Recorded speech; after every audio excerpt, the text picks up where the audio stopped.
Hello, Shantibhai બોલે? હા બોલો, કોણ? તમારો લોનનો હપ્તો બાઉન્સ થાય છે 4 મહિનાથી. હા તો ભરી જાઓ, હાલો કાક કરીને. હા તો જલ્દીમાં જલ્દી ભરી જાજો, બાકી પેનલ્ટી બહુ ચડી જશે. એ વાંધો નહીં, હાલો. એમાં પૈસા નથી, હપ્તાના ગોતવા પડશે કોક પાસે. હલો, હા બોલો ને ભાઈ. આ ક્યાં છો?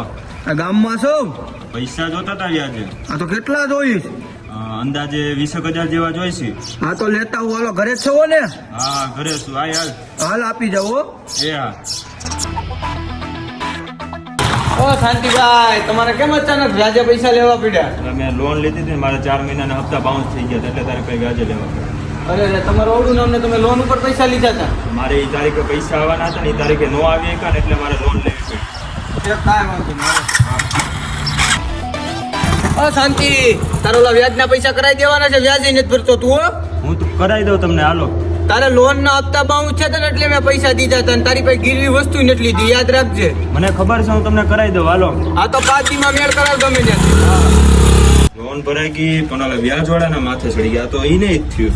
હા એટલે કાંતિ ત્યાં દાડીએ માણસ જોતા હતા, ત્યાં દાડીએ વયો છે, નકર આ ભેગું નહીં થાય આપણું.